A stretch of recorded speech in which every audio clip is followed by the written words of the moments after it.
मोदी सरकार के 11 वर्ष पूरे होने पर भाजपा 9 जून से 21 जून तक संकल्प से सिद्धि तक कार्यक्रम चला रही है। इसी क्रम में लखनऊ के भागीदारी भवन में एक प्रदेश स्तरीय कार्यशाला आयोजित हुई, जिसमें मुख्यमंत्री योगी आदित्यनाथ, उप मुख्यमंत्री केशव प्रसाद मौर्य और ब्रजेश पाठक शामिल हुए। इस अवसर पर मुख्यमंत्री ने कहा कि अमृतकाल में भारत को पीएम मोदी के नेतृत्व में दुनिया का सबसे सफल नेतृत्व मिला है। वहीं सीएम ने कार्यक्रम के विषय में जानकारी साझा की और कहा कि इस आयोजन में केंद्र सरकार की 11 वर्षों की उपलब्धियों को विस्तार से बताया जाएगा।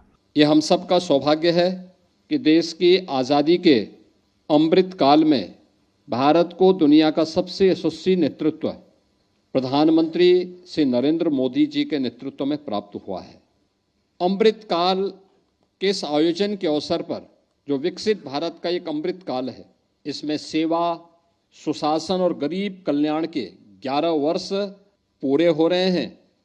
केंद्र सरकार की 11 वर्ष की उपलब्धियों की सामग्री जो आएगी, इसमें अखिल भारतीय स्तर की होगी, जिसमें राज्य भी होगा और पूरे देश स्तर पर क्या कुछ नया हुआ है, यह एक नया अनुभव आपके सामने होगा, जिसको लेकर के प्रतिवर्ष किसी न किसी बहाने आपको संवाद के माध्यम से, कार्यक्रमों के माध्यम से और सरकार की 1 वर्ष, 2 वर्ष, 3 वर्ष या 10 वर्ष की उपलब्धियों को लेकर के अलग अलग समय में जाने का अवसर प्राप्त हुआ। 2-3 आग्रह इस संबंध में थे। अक्सर होता है सभी कार्यक्रमों में हम केवल कार्यकर्ताओं की भागीदारी सुनिश्चित कर पाते हैं, कॉमन मैन कहीं ना कहीं उससे अलग हट जाता है, पीछे रुक जाता है, या प्रोफेशनल्स उन सब से अछूता रह जाता है। और मुझे लगता है ये कार्यक्रम आपके लिए एक अवसर है। मुझे याद है अभी पिछले दिनों जब हम लोगों को 10 विधानसभा के उपचुनाव के दौरान जाना पड़ा था, हम लोगों ने वहां जाते थे तो सबसे पहले संगठन की बैठक लेते थे, संगठन की बैठक के साथ मोर्चा और प्रकोष्ठों की बैठक लेते थे।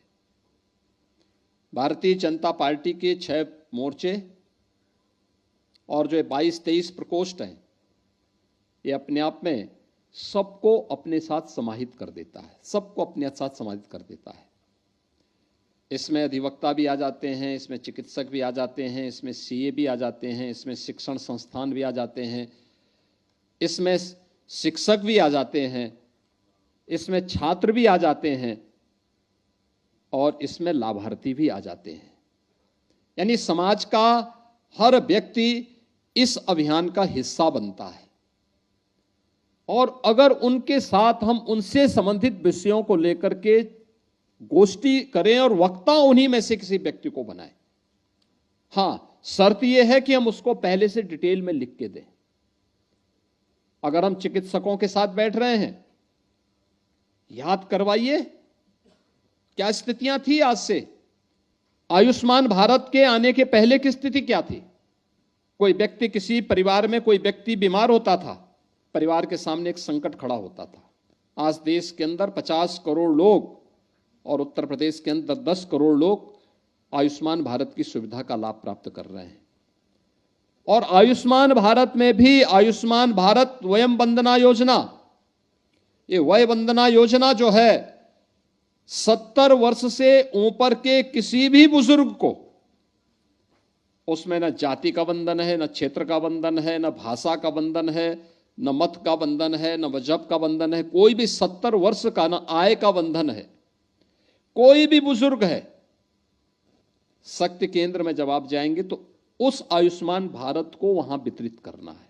वो उन्होंने बना भी लिया होगा, लेकिन फिर भी कोई बचा होगा और अगर आपके हाथों से उसको वह कार्ड मिल गया, आप याद करिए, वह जीवन भर आपको याद करेगा, क्योंकि हर वर्ष उसको 5 लाख रुपए की स्वास्थ्य कवर वहां प्राप्त होने वाला है। 5 लाख रुपए की प्रतिवर्ष उसको, उसके माध्यम से यानी परिवार का एक बोझ समाप्त, जिसको मोदी जी ने अपने हाथों में ले लिया। ये डबल इंजन की सरकार जिसका भुगतान करेगी, उसके लिए अलग से उस परिवार को पैसे देने की आवश्यकता नहीं होगी। आयुष्मान भारत के अंदर 10 करोड़ लोग यूपी के अंदर लाभान्वित हो रहे हैं। ये इसके अतिरिक्त है। याद करिए, मोदी जी के आने के पहले कांग्रेस की सरकार 2014 में केवल 1 एम्स था। अटल जी की सरकार आई, अटल जी ने 6 एम्स बनाए। और मोदी जी ने संख्या 22 अतिरिक्त नए एम्स बना करके और आगे बढ़ा दी, जिसमें यूपी के अंदर भी 2 नए एम्स बने हैं। 1 डिस्ट्रिक्ट 1 मेडिकल कॉलेज की परिकल्पना को साकार किया है मोदी जी ने। राष्ट्र सर्वप्रथम